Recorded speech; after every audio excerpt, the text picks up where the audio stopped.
Capítulo 3.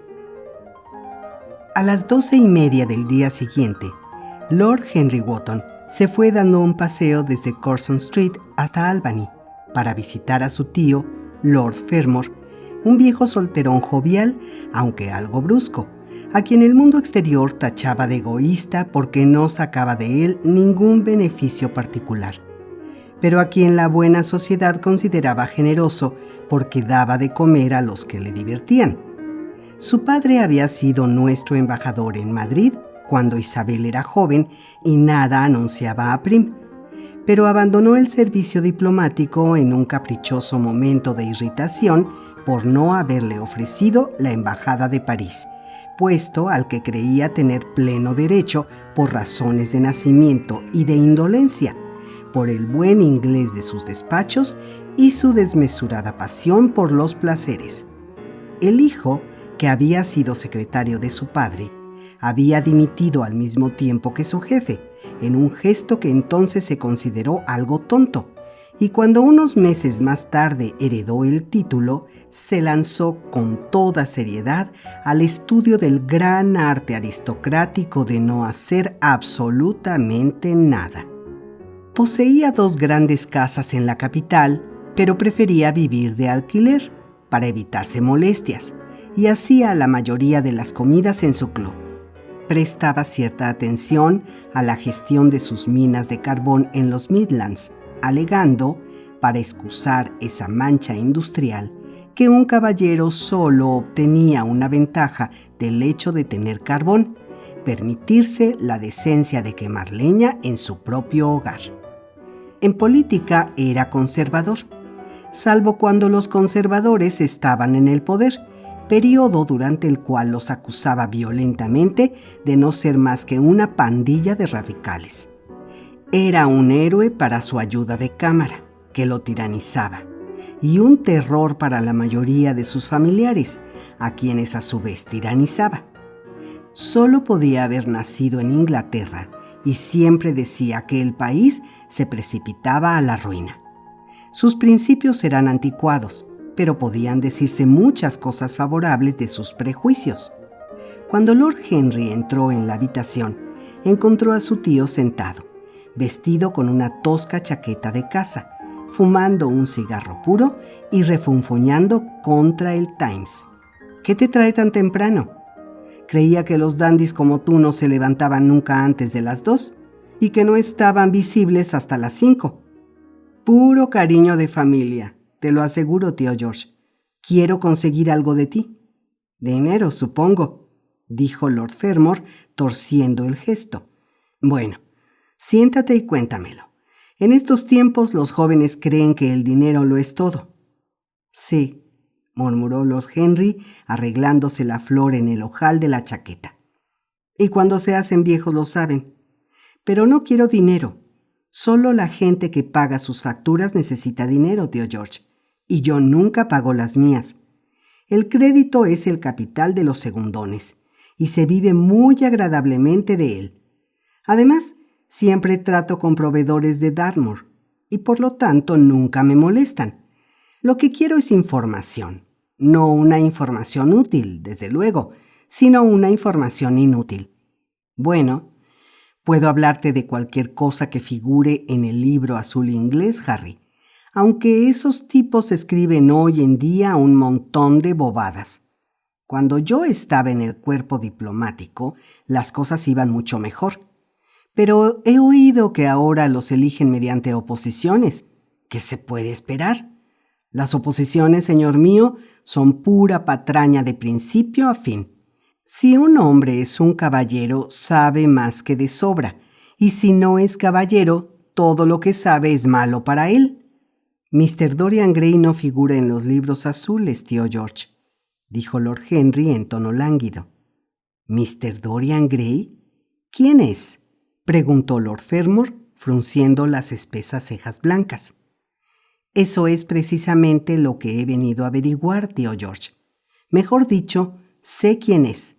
El nieto del último Lord Kelso. Su madre era una Dubois, Lady Margaret Dubois. Quiero que me hables de su madre, a quién se parecía, con quién se casó, En sus tiempos conociste a casi todo el mundo y tal vez la hayas conocido. En estos momentos estoy muy interesado en Mr. Grey. Acabo de conocerle. El nieto de Kelso, repitió el anciano caballero. El nieto de Kelso, desde luego. Conocí íntimamente a su madre. Creo que estuve en un bautizo.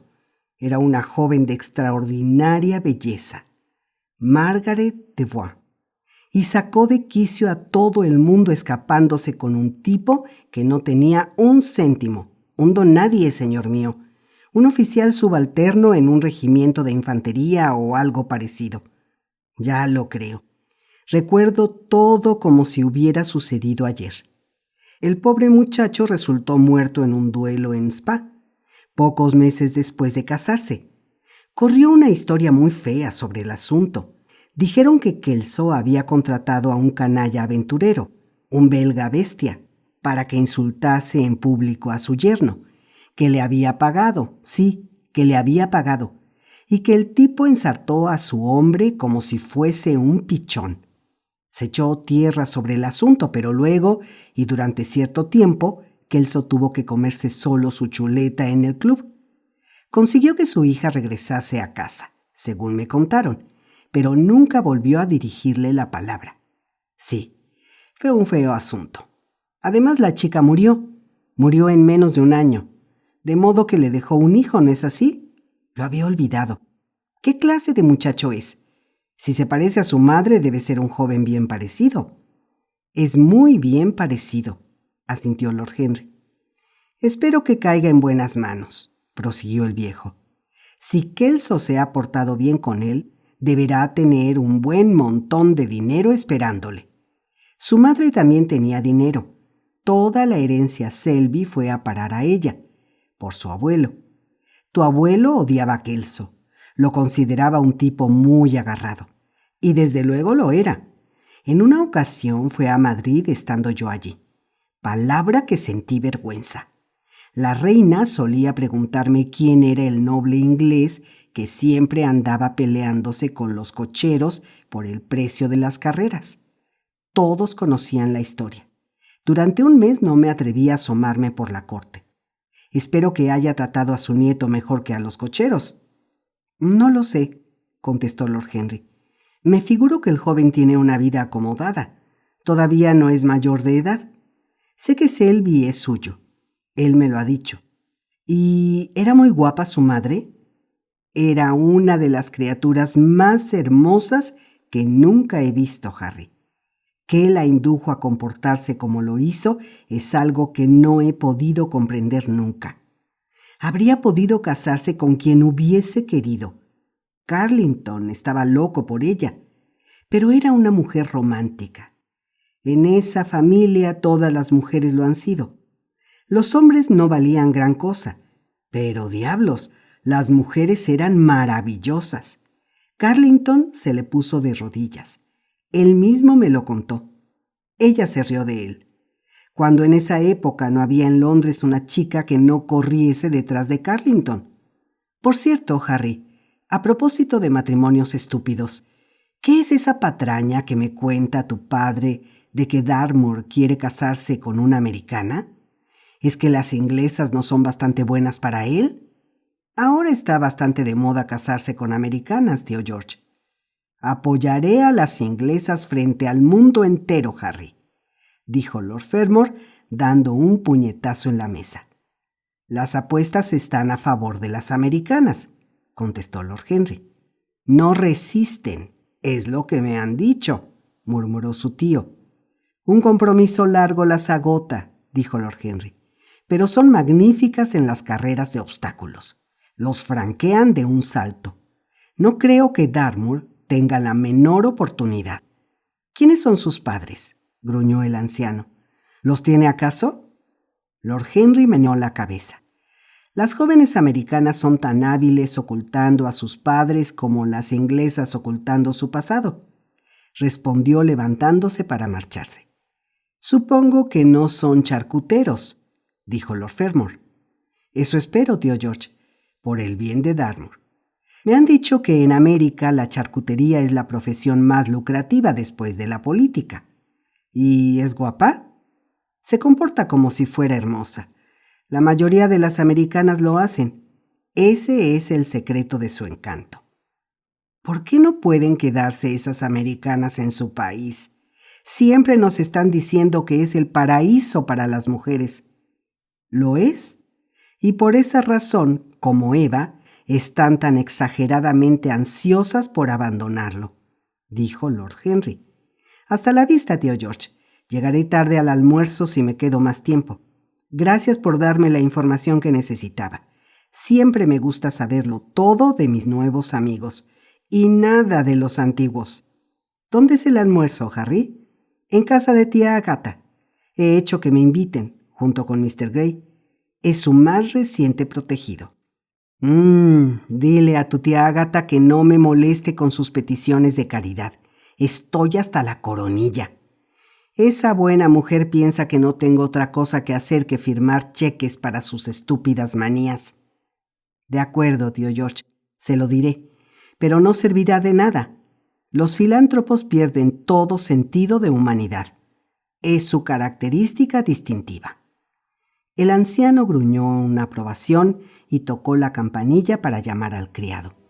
Lord Henry atravesó unos soportables bajos que llevaban a Burlington Street y dirigió sus pasos hacia Berkeley Square.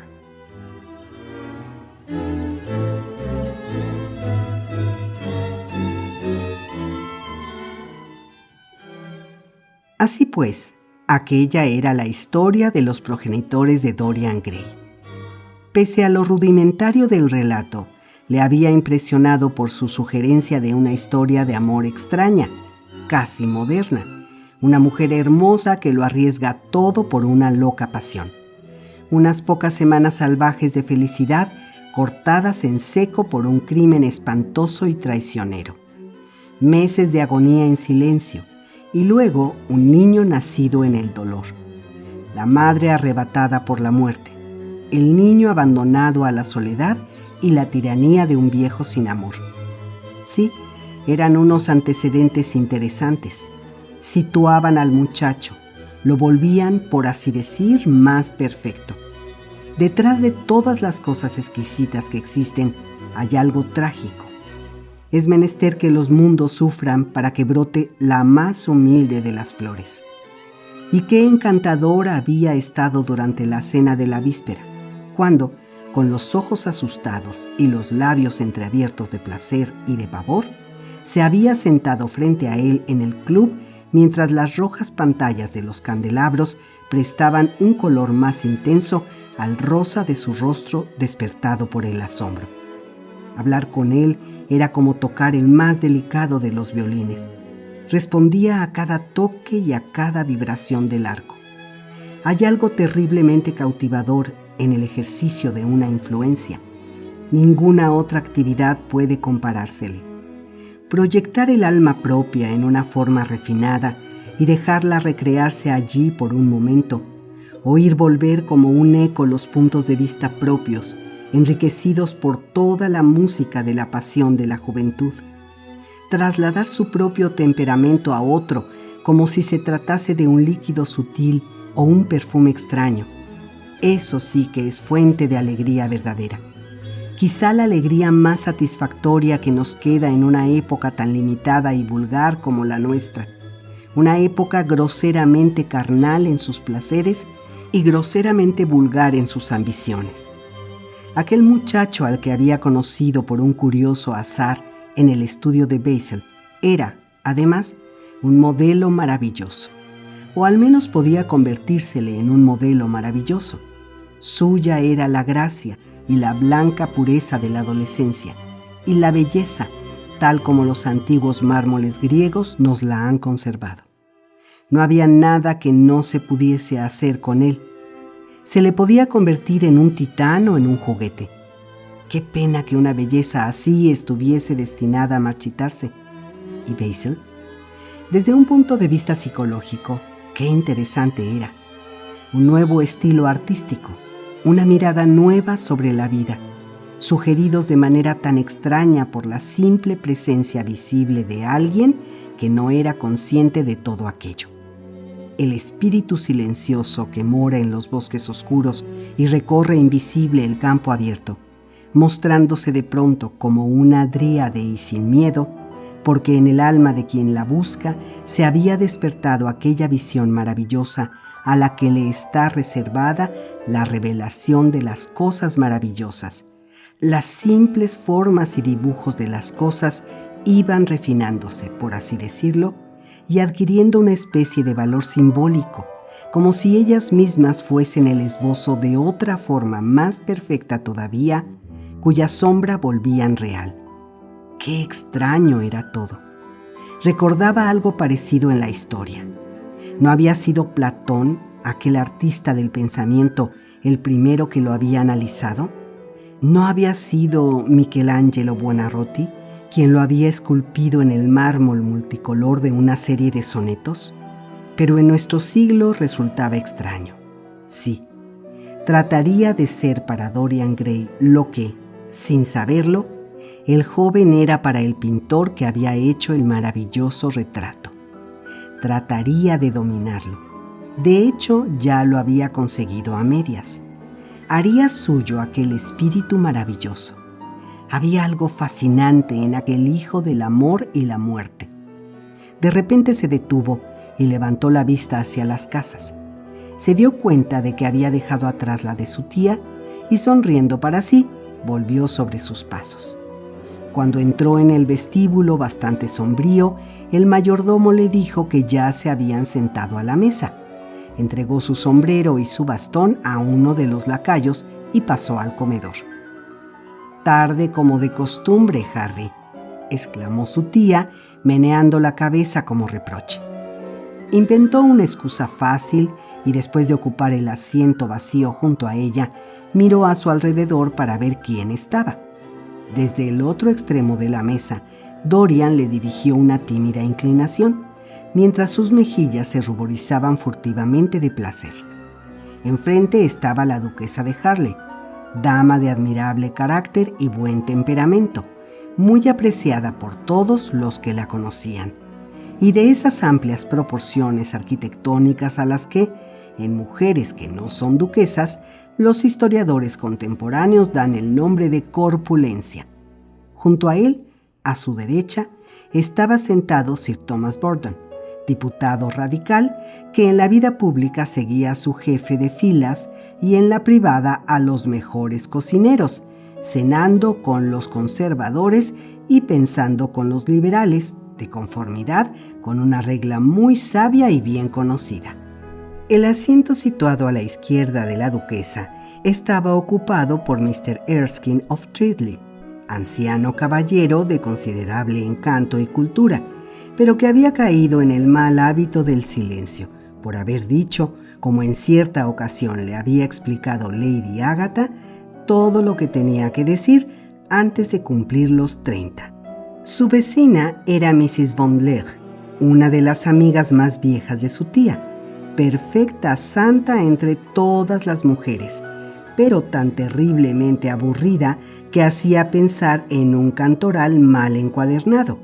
Por suerte para él, Mrs. Von Leigh tenía al otro lado a Lord Fodel, una mediocridad muy inteligente de mediana edad, tan calvo como una declaración ministerial en la Cámara de los Comunes, con quien mantenía una conversación marcada por esa intensa seriedad que es el único error imperdonable, como él mismo había observado una vez, en el que caen todas las personas realmente buenas y del que ninguna de ellas escapa nunca del todo. «Estamos hablando del pobre Dartmoor, Lord Henry», exclamó la duquesa, haciéndole desde el otro lado de la mesa un saludo amistoso. «¿Cree usted que se casará realmente con esa joven tan fascinante?» «Creo, duquesa, que ella está totalmente decidida a proponerle el matrimonio». «¡Qué horror!», exclamó Lady Agatha. «Alguien debería intervenir. Me han contado de muy buena tinta que su padre tiene una tienda de confecciones americanas», dijo Sir Thomas Burdon con aire desdeñoso. Mi tío ya ha sugerido una charcutería, Sir Thomas.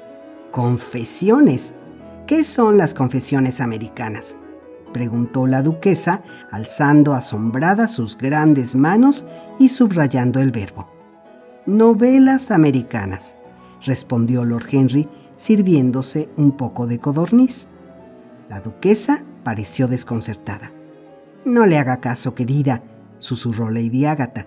Nunca habla en serio. Cuando se descubrió América, dijo el diputado radical y empezó a exponer algunos datos pesados. Como todo el que trata de agotar un tema, agotó a sus oyentes. La duquesa lanzó un suspiro y recurrió al privilegio que tenía para interrumpirle. «Ojalá nunca la hubieran descubierto», exclamó. «De hecho, hoy día nuestras hijas no tienen ninguna oportunidad. Es totalmente injusto. Puede que, después de todo, América no haya sido descubierta nunca», dijo Mr. Erskine. «Yo por mi parte diría que simplemente la han detectado». «Pero si yo he visto ejemplares de sus habitantes», respondió la duquesa vagamente. «Debo confesar que la mayoría de ellas son extraordinariamente bonitas. Y además visten bien. Compran toda su ropa en París. Ojalá pudiese yo hacer lo mismo. Dicen que, cuando mueren, los americanos buenos van a París», dijo con una risita Sir Thomas, que tenía un gran armario lleno de desechos de humor. «¿De veras? ¿Y cuando mueren, dónde van los americanos malos?», preguntó la duquesa. «Van a América», murmuró Lord Henry. Sir Thomas frunció el ceño. «Mucho me temo que su sobrino tiene prejuicios contra ese gran país», le dijo a Lady Agatha. «Lo he recorrido en todas direcciones, en coches puestos a mi disposición por los directores que, en estas cuestiones, son extremadamente corteses, y le aseguro que es instructivo visitarlo». «¿De veras tenemos que ver Chicago para instruirnos?», preguntó Mr. Erskine en tono compungido. «No me siento con fuerzas para emprender el viaje». Sir Thomas hizo un gesto con la mano. «Mr. Erskine tiene el mundo en sus estanterías. A nosotros, los hombres prácticos, nos gusta ver las cosas, no leer sobre ellas. Los americanos son un pueblo muy interesante. Son absolutamente razonables. Creo que ese es su rasgo distintivo. Sí, Mr. Erskine, un pueblo absolutamente razonable. Y le aseguro que los americanos no se andan con tonterías». «¡Qué horror!», exclamó Lord Henry. «No puedo soportar la fuerza bruta, pero la razón bruta es totalmente inaguantable. Hay algo injusto en su utilización. Es un golpe bajo al intelecto». «No le comprendo», dijo Sir Thomas, poniéndose más bien colorado. «Yo sí, Lord Henry», murmuró Mr. Erskine con una sonrisa. «Todas las paradojas están muy bien a su manera», añadió el baronet. «¿Era una paradoja?», preguntó Mr. Erskine. «Creía que no. Quizá lo era. Bueno, el camino de las paradojas es el camino de la verdad. Para poner a prueba la realidad hay que observarla en la cuerda floja. Cuando las verdades se vuelven acróbatas, podemos juzgarlas». «Ay, Dios mío», dijo Lady Agatha, «¿cómo discuten ustedes los hombres? Les aseguro que nunca consigo saber de qué están hablando. Ah, Harry, estoy muy enfadada contigo. ¿Por qué tratas de convencer a nuestro encantador Dorian Gray para que deje el East End? Te aseguro que sería totalmente inestimable. Les encantaría su forma de tocar». «Quiero que toque para mí», exclamó Lord Henry con una sonrisa, y al dirigir su mirada hacia el final de la mesa, captó como respuesta una mirada brillante. «Pero en Whitechapel la gente es tan desgraciada», continuó Lady Agatha. «Puedo sentir simpatía por cualquier cosa, menos por el sufrimiento», dijo Lord Henry encogiéndose de hombros. «No puedo simpatizar con eso. Es demasiado feo, demasiado horrible, demasiado penoso. Hay algo terriblemente malsano en la simpatía que nuestra época muestra por el dolor. Se puede tener simpatía por el color, la belleza, la alegría de vivir. Cuanto menos se hable de las miserias de la vida, mejor. A pesar de todo, el East End es un problema muy importante. observó Sir Thomas con un grave movimiento de cabeza. «Desde luego», replicó el joven lord, «es el problema de la esclavitud, y nosotros tratamos de resolverlo divirtiendo a los esclavos». El político le lanzó una mirada penetrante. «Entonces, ¿qué cambios propone usted?», preguntó. Lord Henry se echó a reír. «No deseo que cambie nada en Inglaterra, salvo el clima», respondió. «Estoy bastante satisfecho con la contemplación filosófica. Pero como el siglo XIX ha terminado en quiebra por un gasto excesivo de simpatía, sugiero que apelemos a la ciencia para que corrija la situación. La ventaja de las emociones consiste en que nos llevan por mal camino, y la ventaja de la ciencia en no ser emocional. Pero tenemos unas responsabilidades tan graves», aventuró tímidamente Mrs. Von Leigh. «Terriblemente graves», repitió como un eco Lady Agatha. Lord Henry se volvió hacia Mr. Erskine. «La humanidad se toma demasiado en serio. Ese es el pecado original del mundo. Si los hombres de las cavernas hubiesen sabido reír, la historia habría sido diferente». «No sabe cómo me consuela oírle», gorjeó la duquesa. «Cuando visito a su querida tía me siento muy culpable, porque no siento el menor interés por el East End. De ahora en adelante podré mirarla a la cara sin ruborizarme». «Ruborizarse favorece mucho, duquesa», observó Lord Henry. «Solo cuando una es joven», respondió ella. «Cuando una vieja como yo se ruboriza es mala señal. Ah, Lord Henry, desearía que me dijese cómo volver a ser joven». Él meditó un instante. «¿Se acuerda usted de algún grave error que cometiera en su juventud, duquesa?», le preguntó mirándola desde el otro lado de la mesa. «Me temo que de muchos», exclamó la duquesa. «Pues vuelva a cometerlos», respondió en tono serio. «Para recuperar la juventud basta con repetir las locuras». «¡Qué teoría tan deliciosa!», exclamó la mujer. «Tengo que ponerla en práctica».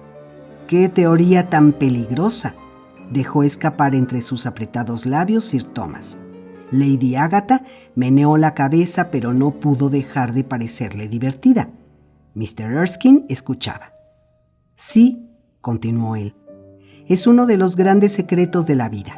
Hoy día la mayor parte de la gente muere de una especie de asqueroso sentido común. Y cuando es demasiado tarde, descubren que lo único de lo que nunca nos arrepentimos son de los errores». Toda la mesa se echó a reír.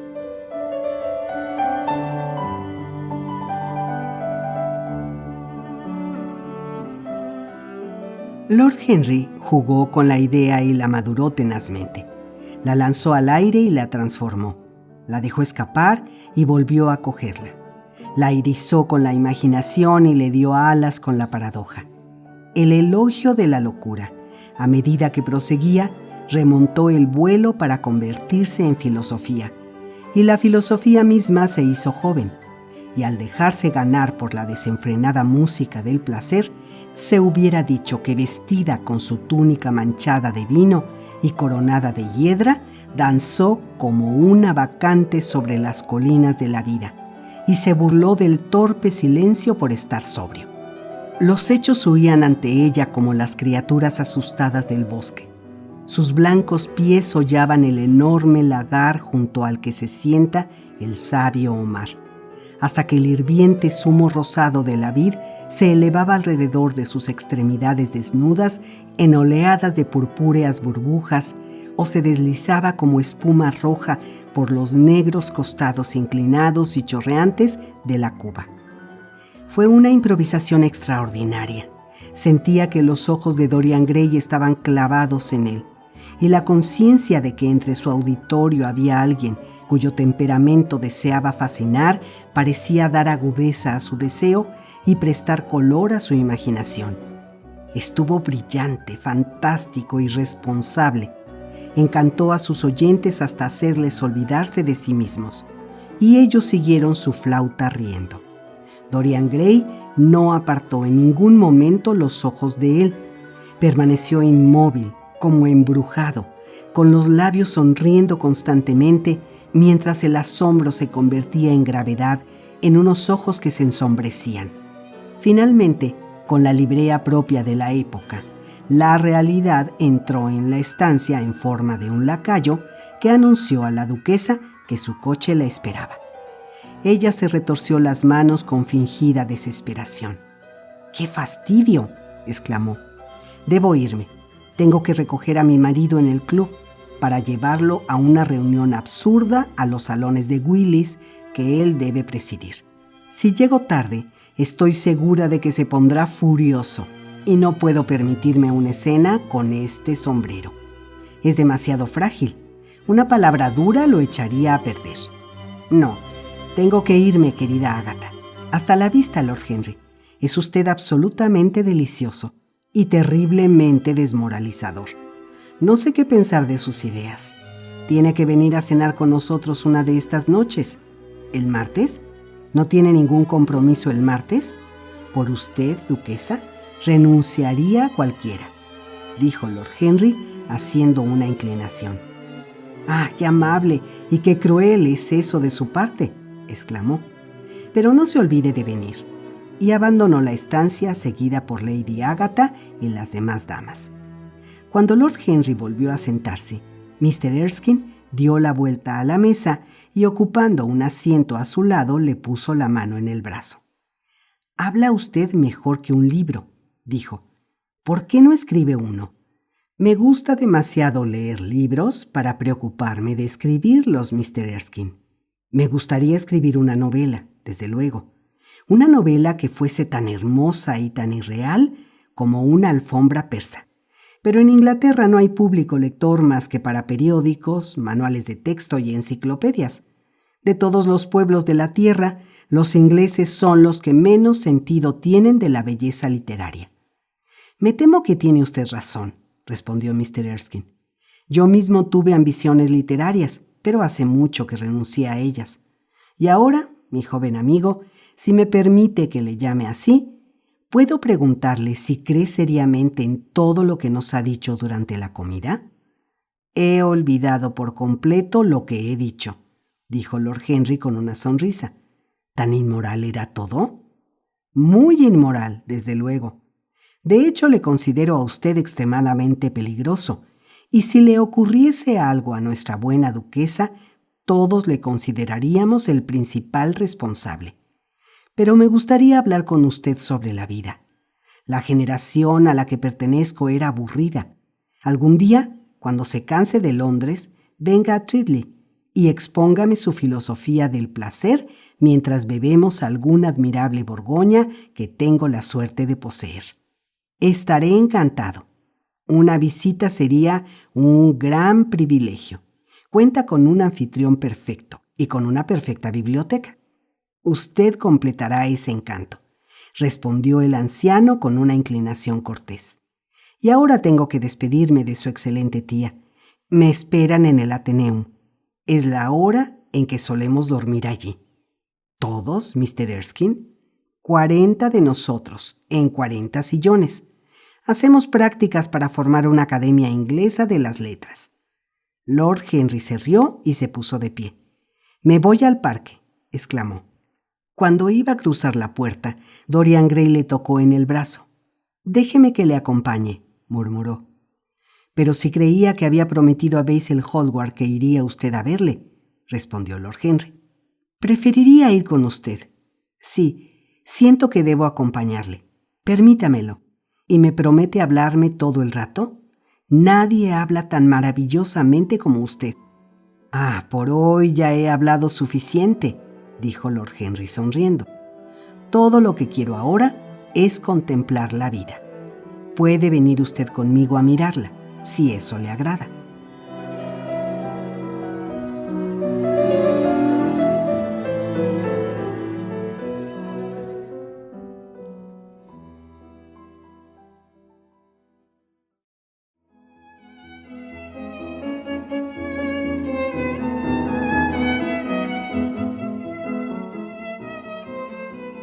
Capítulo 4.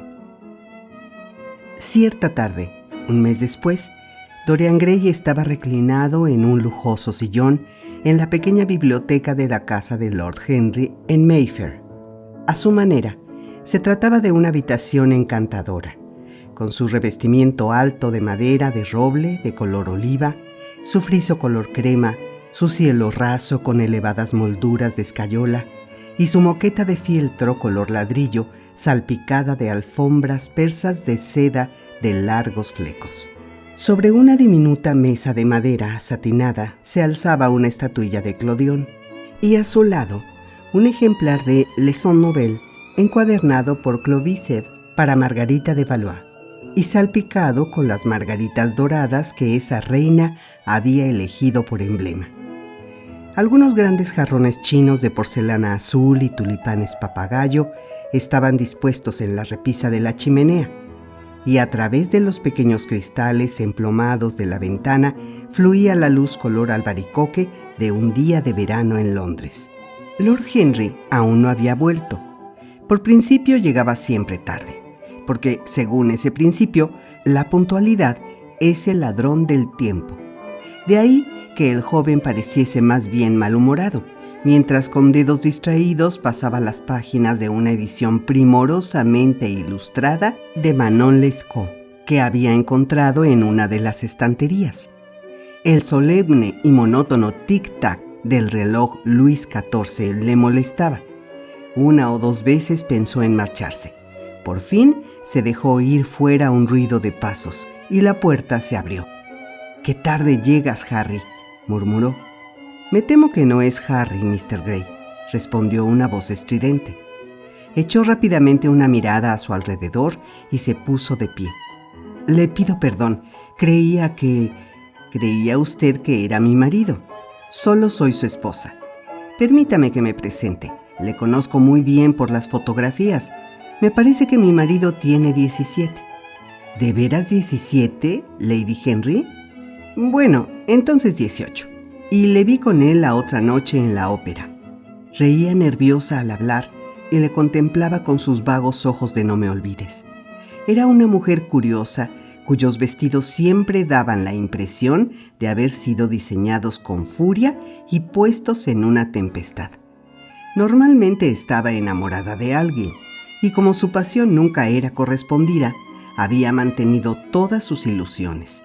Trataba de parecer pintoresca, pero solo conseguía parecer desaliñada. Se llamaba Victoria y era una auténtica maníaca de los oficios religiosos. Debió ser en Lohengrin, ¿verdad, Lady Henry? Sí, era en el querido Lohengrin. La música de Wagner me gusta más que ninguna otra. Es tan ruidosa que se puede hablar todo el tiempo sin que la gente oiga lo que una dice. Y eso es una gran ventaja, ¿no le parece, Mr. Gray? La misma risa nerviosa y entrecortada escapó de sus delgados labios, y sus dedos empezaron a juguetear con un largo abrecartas de concha de tortuga. Dorian sonrió y meneó la cabeza. «Me temo que no estoy de acuerdo, Lady Henry. Yo nunca hablo mientras escucho música, por lo menos mientras escucho música buena. Si uno oye música mala, nuestro deber es ahogarla con la conversación». Esa es una de las teorías de Harry, ¿verdad, Mr. Gray? Siempre oigo las teorías de Harry en boca de sus amigos. Es el único medio que tengo de conocerlas. Pero no debe pensar que no me gusta la buena música. La adoro, pero me da miedo. Me vuelve demasiado romántica. Sencillamente he adorado a los pianistas, algunas veces dos al mismo tiempo, según me dice Harry. No sé qué es lo que tienen. Quizá porque son extranjeros. Todos lo son, ¿verdad? Hasta los que han nacido en Inglaterra se vuelven extranjeros después de un tiempo, ¿no es cierto? Es muy hábil de su parte y un gran cumplido que rinden al arte. Lo vuelven sumamente cosmopolita, ¿verdad? Nunca ha venido usted a una de mis veladas, ¿verdad, Mr. Gray? Tiene que venir. No puedo permitirme orquídeas, pero no reparo en gastos con extranjeros. Dan un aspecto tan pintoresco a nuestros salones. Pero ahí está Harry. Harry, venía en tu busca para preguntarte algo. No recuerdo qué, y he encontrado aquí a Mr. Gray. Hemos tenido una charla deliciosa sobre música.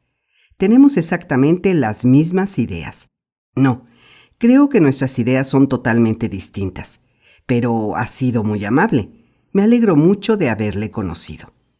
Estoy encantado, amor mío, totalmente encantado, dijo Lord Henry, alzando sus oscuras cejas en forma de media luna y contemplando a ambos con una divertida sonrisa. Lamento llegar tarde, Dorian. Fui a buscar una pieza de brocado antiguo a Wardour Street y he tenido que andar regateando horas para conseguirla. Hoy en día la gente sabe el precio de todo y el valor de nada. Me temo que tengo que irme, exclamó Lady Henry, rompiendo con su tonta risa repentina un embarazoso silencio. Le he prometido a la duquesa acompañarla a su paseo en coche. Hasta la vista, Mr. Gray. Hasta luego, Harry. Supongo que no cenas en casa. Yo tampoco. Quizá te vea en casa de Lady Thornbury. Supongo que sí, querida, dijo Lord Henry, cerrando la puerta tras ella cuando, como un ave del paraíso que hubiera pasado toda la noche bajo la lluvia, salió volando de la habitación dejando un ligero olor a franchipán. Luego encendió un cigarrillo y se dejó caer en el sofá.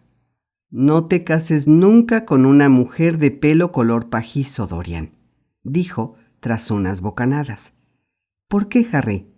Porque son muy sentimentales, pero a mí me gusta la gente sentimental. No te cases nunca de ninguna manera, Dorian. Los hombres se casan porque están cansados, las mujeres porque son curiosas, y unos y otras quedan decepcionados. No creo probable que me case, Henry. Estoy demasiado enamorado. Ese es uno de tus aforismos. Lo estoy poniendo en práctica como hago con todo lo que dices. ¿De quién estás enamorado?, preguntó Lord Henry tras un silencio. De una actriz, dijo Dorian Gray ruborizándose. Lord Henry se encogió de hombros. Es un debut bastante corriente. No dirías eso si la vieses, Harry. ¿Quién es? Se llama Sybil Vane.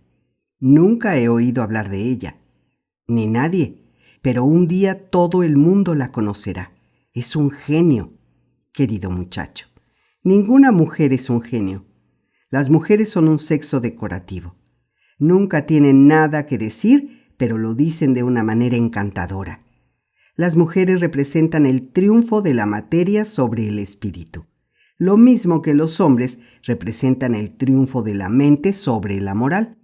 ¿Cómo puedes decir eso, Harry? Mi querido Dorian, es totalmente cierto. Precisamente ahora estoy analizando a las mujeres, de manera que debo saberlo. No es tan abstruso el tema como yo pensaba. Me he dado cuenta de que, en última instancia, solo hay dos clases de mujeres, las normales y las que se pintan. Las mujeres normales son muy útiles. Si quieres conseguir una reputación de respetabilidad, basta con invitarlas a cenar. Las otras mujeres son sumamente encantadoras, pero cometen un error. Se pintan para tratar de parecer jóvenes. Nuestras abuelas se pintaban para tratar de ser brillantes cuando hablaban. El rouge y el sprit solían ir juntos. Pero todo eso pertenece al pasado. Cuando una mujer puede parecer 10 años más joven que su hija, está perfectamente satisfecha. En cuanto a conversación, en Londres solo hay 5 mujeres con las que merece la pena hablar, y a 2 de ellas no se les puede admitir en la buena sociedad. De todos modos, háblame de su genio. ¿Cuánto tiempo hace que la conoces? Ay, Harry, tus teorías me aterran. No te preocupes. ¿Cuánto tiempo hace que la conoces? Unas 3 semanas. ¿Y cómo la conociste?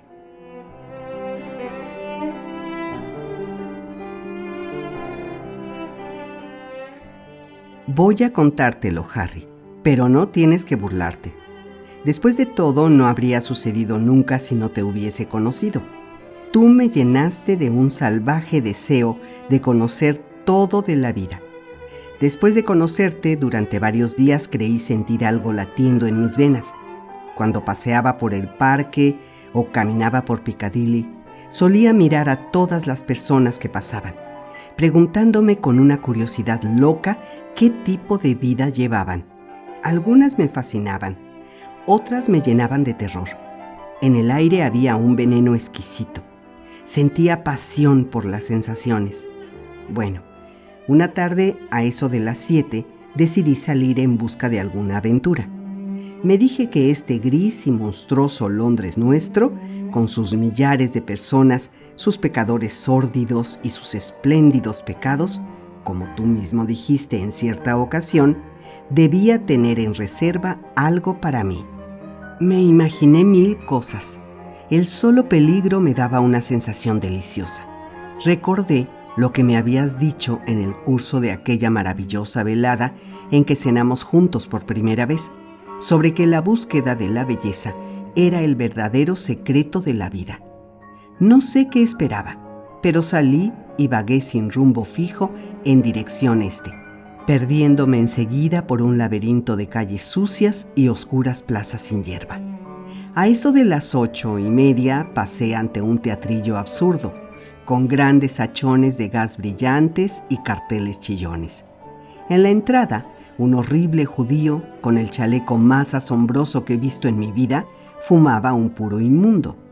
El pelo le caía en ricitos grasientos y un enorme diamante brillaba en medio de una camisa sucia. «¿Quiere un palco, milord?», dijo al verme, y se quitó el sombrero con un gesto del más suntuoso servilismo. Había en él, Harry, algo que me divirtió. Era tan monstruoso. Sé que te reirás de mí, pero entré y pagué toda una guinea por el palco.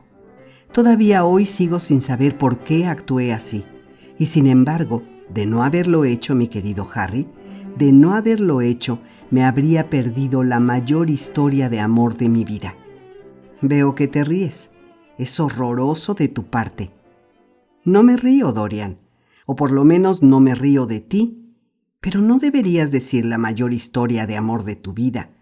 Deberías decir la primera historia de amor de tu vida. Siempre serás amado y siempre estarás enamorado del amor. Una grande pasión es el privilegio de la gente que no tiene nada que hacer. Esa es la única utilidad de las clases ociosas de un país. No tengas miedo, hay cosas exquisitas en reserva para ti. Esto solo es el principio. ¿Tan superficial crees que es mi carácter?, exclamó Dorian Gray enfadado. No, creo que es muy profundo. ¿Qué quieres decir? Querido muchacho, las personas que solo aman una vez en la vida son en realidad gente superficial. A lo que ellos llaman su lealtad y su fidelidad, yo le llamo letargo de la costumbre o falta de imaginación. La fidelidad es a la vida emocional lo que la consistencia a la vida del intelecto. Simplemente una confesión de fracasos. Fidelidad. Tendré que analizarla un día. Incluye la pasión por la propiedad. Son muchas las cosas de las que nos desharíamos si no tuviéramos miedo a que otros las recogiesen. Pero no quiero interrumpirte. Sigue con tu historia. Bueno, pues me encontré sentado en un horrible palquito privado con un vulgar telón de boca justo enfrente. Oculto detrás de la cortina, examiné la sala.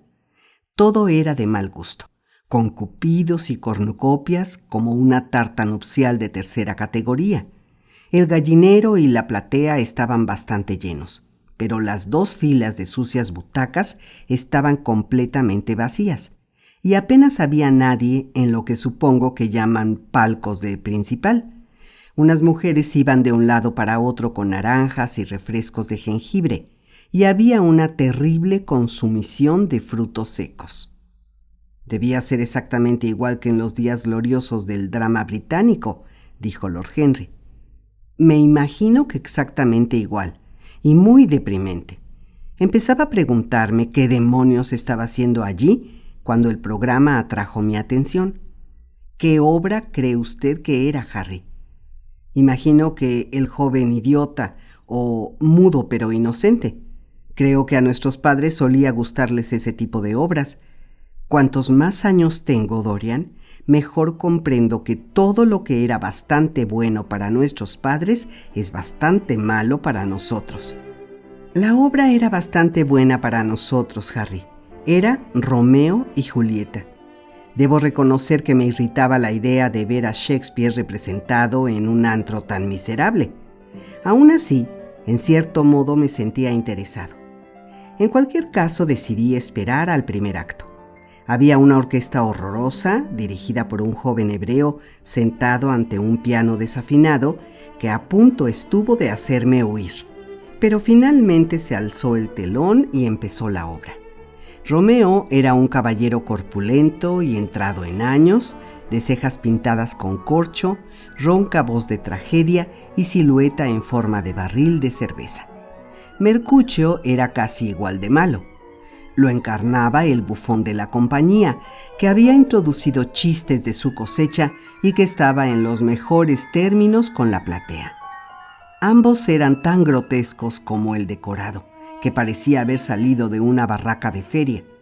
Pero Julieta, imagínate, Harry, una muchachita de apenas 17 años, con carita de flor, una cabecita griega de cabellos castaño oscuro recogidos en trenzas, ojos que eran pozos violeta de pasión, labios como los pétalos de una rosa. Era la criatura más hermosa que nunca había visto en mi vida. Una vez me dijiste que el patetismo te deja impasible, pero que la belleza, la simple belleza, podía llenarte los ojos de lágrimas. Te lo aseguro, Harry, apenas podía ver a la muchacha detrás de la niebla de lágrimas que me invadió. Y su voz, nunca he oído una voz semejante. Al principio era muy grave, con suaves notas profundas que parecían ir cayendo una a una en mi oído. Luego se elevó un poco y sonaba como una flauta o un oboe lejano.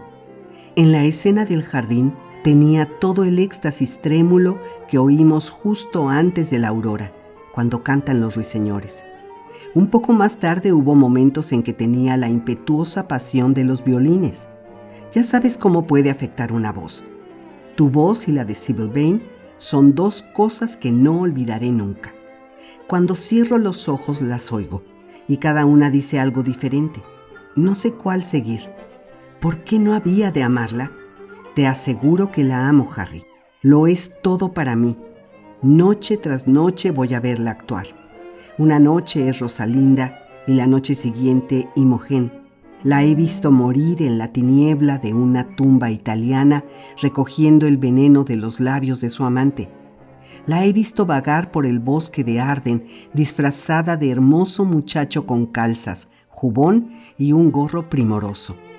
Ha estado loca y se ha presentado ante un rey culpable dándole ruda para llevar y hierbas amargas para gustar. Ha sido inocente y las negras manos de los celos han aplastado su garganta de junco. La he visto en toda edad y con todos los trajes. Las mujeres ordinarias nunca excitan nuestra imaginación. Están limitadas a su siglo. Ningún atractivo las transfigura jamás. Conocemos su mente con tanta facilidad como conocemos sus sombreros. Siempre sabemos descifrarlas. No hay ningún misterio en ellas. Por la mañana pasean a caballo por el parque y por la tarde parlotean en los tés. Tienen una sonrisa estereotipada y los modales del día. Son totalmente obvias. Pero una actriz...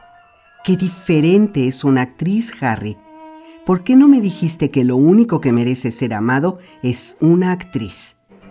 Porque he amado a demasiadas, Dorian. Ah, sí, gente horrible, con el pelo teñido y las caras pintadas, dijo Dorian. No hables mal del pelo teñido y las caras pintadas. Algunas veces tienen un encanto extraordinario, dijo Lord Henry. Ahora me gustaría no haberte hablado de Sybil Vane. No habrías podido evitar contármelo, Dorian. Durante toda tu vida me contarás todo lo que hagas. Sí, Harry, creo que tienes razón. No puedo dejar de contarte las cosas. Ejerces una curiosa influencia sobre mí. Si llegase a cometer un crimen, vendría a confesártelo. Tú me comprenderías. La gente como tú, los obstinados rayos de sol de la vida, no cometen crímenes, Dorian. Pero de todos modos te agradezco mucho el cumplido. Y ahora cuéntame, pásame las cerillas, sé buen chico. Gracias. ¿Cuáles son tus actuales relaciones con Sybil Vane? Dorian Gray se puso en pie de un brinco con las mejillas ruborizadas y los ojos encendidos. Harry, Sybil Vane es sagrada. Solo las cosas sagradas merecen que pongamos las manos sobre ellas, Dorian, dijo Lord Henry con una extraña punta de emoción en su voz. Pero, ¿por qué enfadarse? Supongo que algún día será tuya.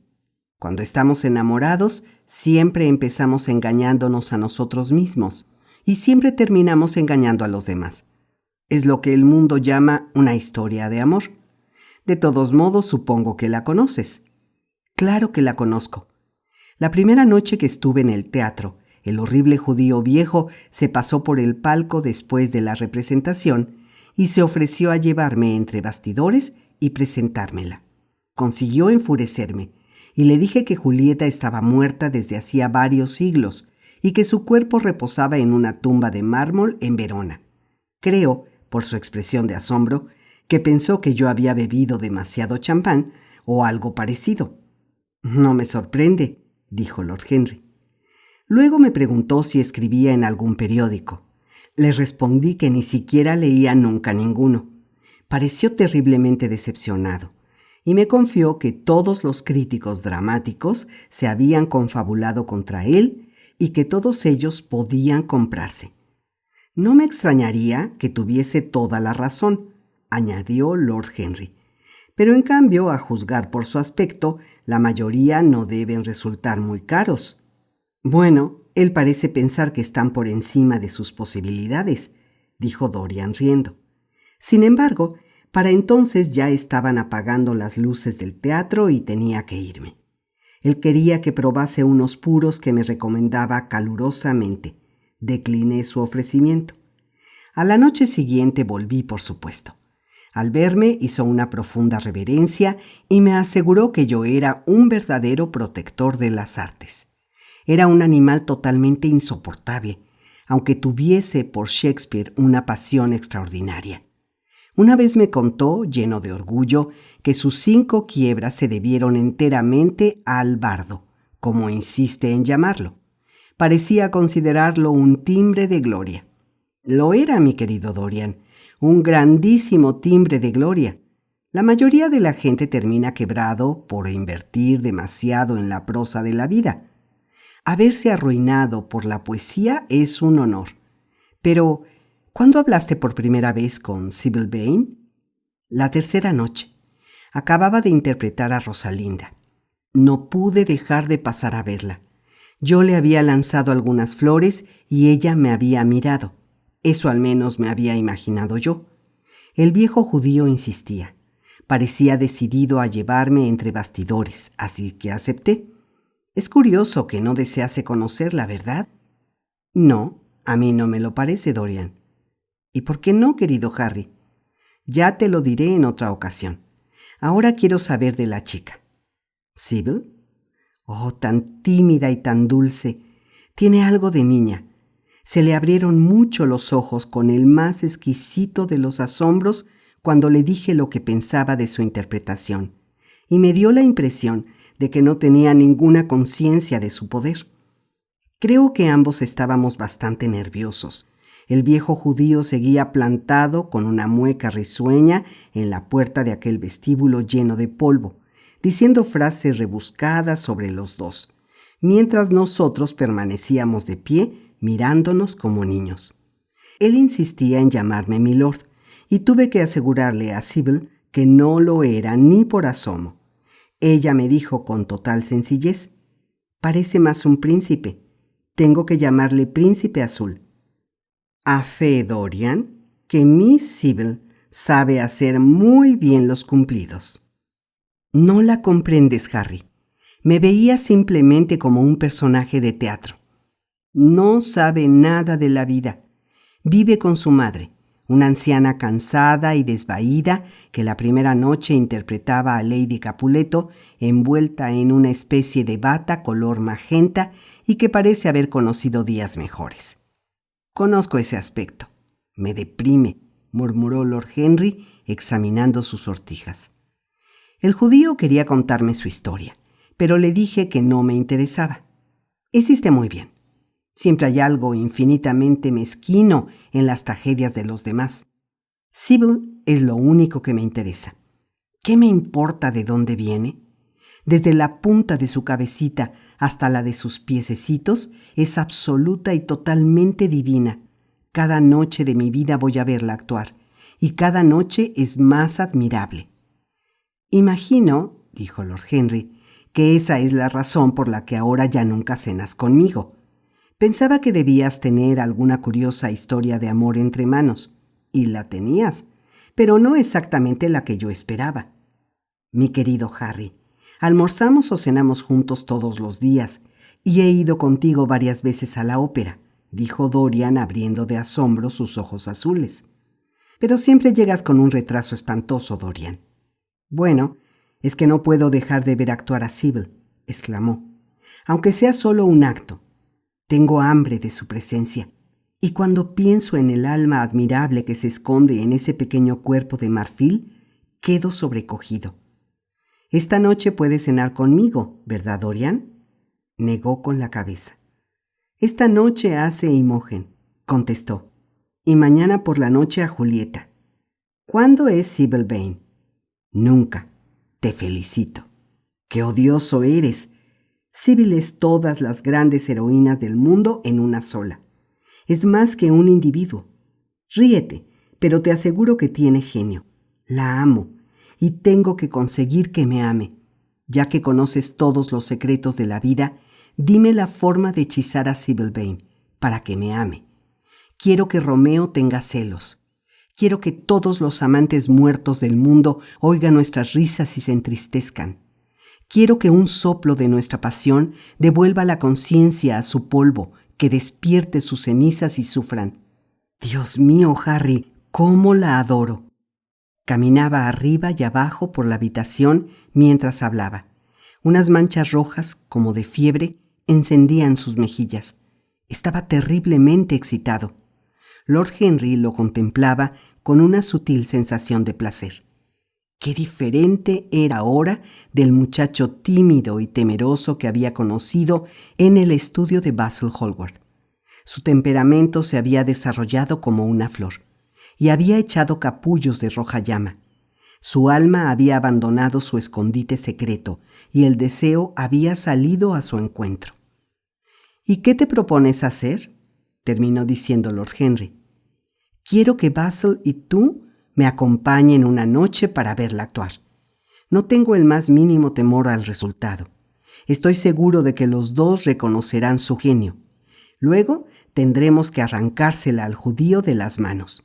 Está atada a él por 3 años, exactamente 2 años y 8 meses a contar desde hoy. Tendré que pagarle algo, por supuesto.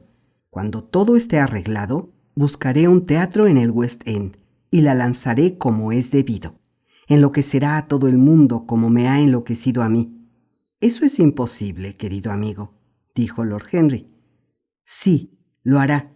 No solo hay en ella arte y un instinto artístico consumado, también tiene personalidad, y a menudo me has dicho que son las personalidades y no los principios los que mueven nuestra época. Bien, ¿qué noche quieres que vayamos? Déjame ver. Hoy es martes.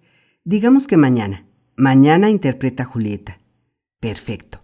A las 8 en punto en el Bristol. Y llevaré a Basil. No, a las 8 no, Harry, por favor. A las 6:30. Hemos de estar allí antes de que se levante el telón. Tienen que verla en el primer acto, cuando se encuentra con Romeo. A las 6:30. Vaya, 1 hora. Será como hacer una merienda cena o leer una novela inglesa. Tendrá que ser a las 7. Ningún caballero cena antes de las 7. ¿Verás a Basil de aquí a entonces o tendré que escribirle? El querido Basil, dijo Dorian.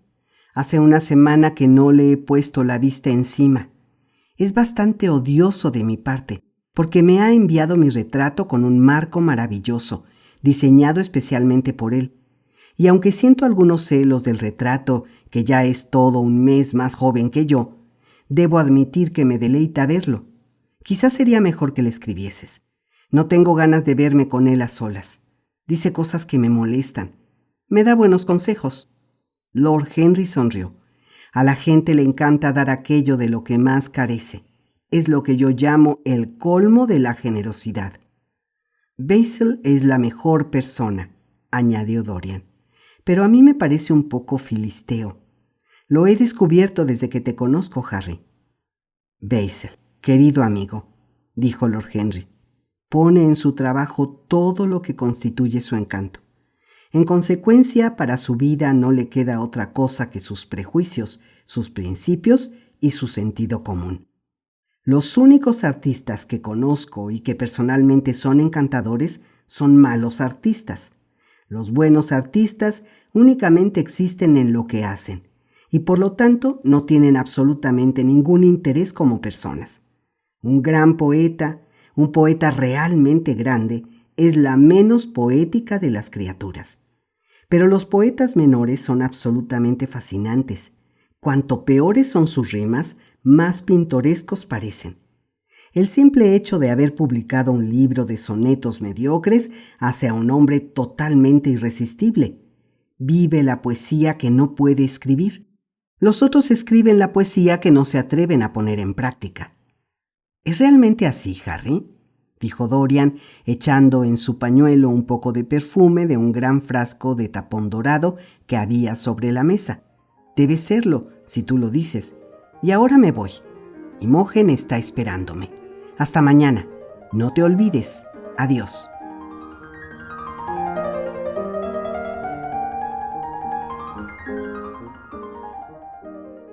Cuando salió de la habitación, los pesados párpados de Lord Henry fueron cayendo y empezó a pensar.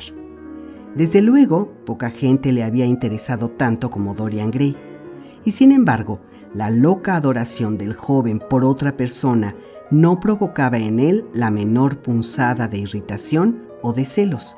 Al contrario, le encantaba. Lo convertía en un objeto de estudio más interesante. Siempre le habían cautivado los métodos de las ciencias naturales, pero el material ordinario de esas ciencias le había parecido vulgar y sin la menor importancia. Por eso había empezado a practicar la vivisección en sí mismo, para terminar practicándola en los demás. La vida humana, eso sí que le parecía lo único digno de investigación.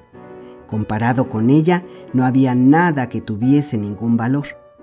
Cierto que, cuando se observa la vida en su extraño crisol de dolor y placer, es imposible esconder el rostro tras una máscara de cristal o impedir que los vapores sulfurosos perturben el cerebro y enturbien la imaginación con monstruosas fantasías y sueños informes. Hay venenos tan sutiles que para conocer sus propiedades tiene uno que enfermar con ellos. Hay enfermedades tan extrañas que es necesario padecerlas si se quiere comprender su naturaleza. Y sin embargo, qué grande la recompensa que se recibe. Qué maravilloso se vuelve entonces el mundo entero.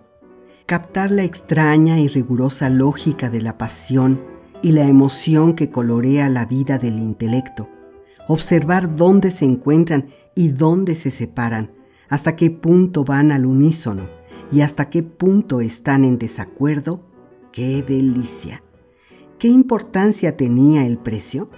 Una sensación nunca sale demasiado cara. Era consciente, y la idea provocó un destello de placer en sus pardos ojos de ágata, de que, gracias a ciertas palabras suyas, palabras musicales enunciadas en tono musical, el alma de Dorian Gray se había vuelto hacia aquella blanca joven y se había posternado adorándola. El muchacho era en gran medida creación suya. Él había despertado su precocidad, y eso era importante.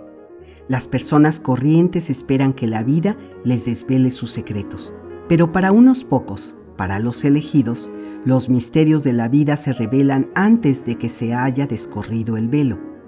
Esto es unas veces consecuencia del arte, y sobre todo del arte literario, que aborda sin mediación alguna las pasiones y la inteligencia. Pero de vez en cuando, una personalidad compleja ocupa ese sitio y asume el papel del arte. De hecho, y a su manera, es una verdadera obra de arte, porque la vida también tiene sus refinadas obras maestras, lo mismo que las tiene la poesía o la escultura o la pintura. Sí, el muchacho era precoz, estaba recogiendo la cosecha y todavía era primavera. Tenía dentro de sí el impulso y la pasión de la juventud, pero empezaba a ser lúcido. Era una delicia contemplarlo. Con su hermoso rostro y su bella alma provocaba asombro. Daba lo mismo cómo acabase todo o cómo estuviese destinado a acabar. Se parecía a una de esas graciosas figuras vistas en una cabalgata o en una obra de teatro, cuyas alegrías nos parecen tan lejanas, pero cuyos sufrimientos despiertan nuestro sentido de la belleza y cuyas heridas son como rosas rojas. Alma y cuerpo, cuerpo y alma. ¡Qué misteriosos! Hay animalidad en el alma y el cuerpo tiene sus momentos de espiritualidad. Los sentidos pueden refinarse y el intelecto degradarse. ¿Quién podría decir dónde se detiene el impulso carnal y dónde empieza el impulso físico? ¿Cuánta superficialidad hay en las arbitrarias definiciones de los psicólogos al uso? Y sin embargo, qué difícil decidirse entre las afirmaciones de las distintas escuelas. ¿Es el alma una sombra que habita la casa del pecado? ¿O el cuerpo está realmente dentro del alma, como pensaba Giordano Bruno? La separación entre el espíritu y la materia es un misterio, y otro misterio, la unión del espíritu con la materia. Empezó a preguntarse si alguna vez podríamos hacer de la psicología una ciencia tan absoluta que fuese capaz de revelarnos cada pequeño brote de vida. Mientras tanto, siempre nos equivocamos sobre nosotros mismos y rara vez entendemos a los demás. La experiencia no tiene valor ético. Es simplemente el nombre que los hombres dan a sus errores. Por regla general, los moralistas la han considerado como una especie de advertencia. Han reivindicado para ella cierta eficacia ética en la formación del carácter. La han alabado como algo que nos enseña el camino a seguir y nos indica lo que debemos evitar. Pero en la experiencia no hay ninguna fuerza motriz y no es causa activa de nada, como tampoco lo es la conciencia. Todo lo que en realidad demuestra es que nuestro futuro será idéntico a nuestro pasado y que el pecado cometido una vez y cometido con aversión, volveremos a cometerlo muchas veces y con alegría.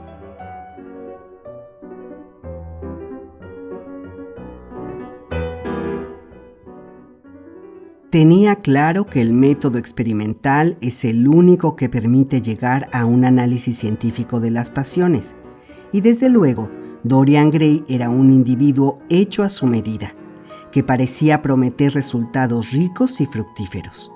Su repentino e insensato amor por Sybil Vane era un fenómeno psicológico de interés nada despreciable. Sin duda, la curiosidad tenía mucho que ver en ello. La curiosidad y el deseo de experiencias nuevas.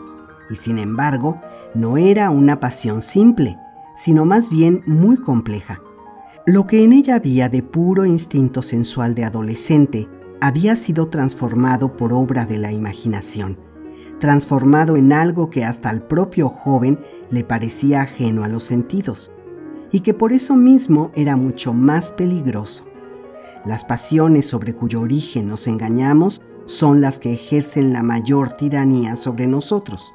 Nuestras motivaciones más débiles son aquellas cuya naturaleza conocemos. A menudo ocurre que cuando pensamos experimentar sobre otros, en realidad experimentamos sobre nosotros mismos. Mientras Lord Henry, sentado, rumiaba estas cosas, llamaron a la puerta y entró su ayuda de cámara para recordarle que era hora de vestirse para cenar. Se levantó y echó una mirada a la calle. El crepúsculo había golpeado con un oro púrpura las ventanas superiores de las casas de enfrente. Los cristales brillaban como placas de metal incandescente. Arriba, el cielo era como una rosa marchita. Pensó en la joven vida color fuego de su amigo y se preguntó cómo terminaría todo aquello. Cuando volvió a su casa a eso de las 12:30, vio un telegrama encima de la mesa del vestíbulo. Lo abrió y descubrió que era de Dorian Gray. Era para decirle que se había prometido con Sybil Vane.